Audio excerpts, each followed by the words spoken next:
So here are 3 books that I would recommend to Mr. Mamdani as mayor-elect of New York City. The first is Basic Economics by Thomas Sowell. If Mr. Mamdani reads only one book, it must be this one. Sowell provides a primer on abundance. Economics, after all, is about allocating scarce resources as effectively as possible, and basic economics shows us that wealth is not zero-sum. Instead, it is created by good ideas and good incentives. If you remove those incentives through punitive taxes, you get less wealth-creating activity and everyone loses. Sowell urges us to think in terms of trade-offs. His famous line is that there are no solutions, but only trade-offs.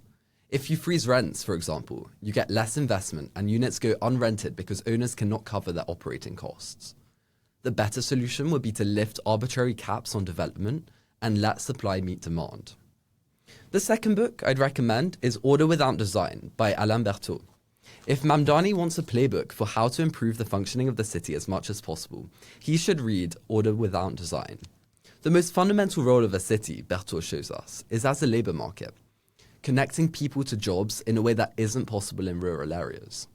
And what's even more interesting is that this book shows us that oftentimes the market, or in other words, interpersonal voluntary transactions between individuals, is what results in the most efficient allocation of resources. The message to Mamdani is clear. Focus on removing barriers to new housing, like arbitrary height limits, stringent building codes, parking requirements, and lot size requirements, and instead focus on expanding transit to lower commuting times.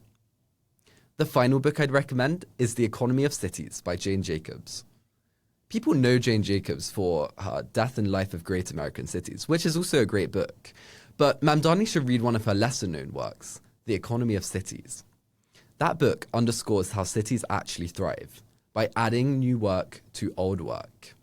For that to happen, you need economic spillover effects, which happen when businesses cluster together. You need density and a favorable tax environment. The takeaway is that business is not the enemy. It is the lifeblood of our cities.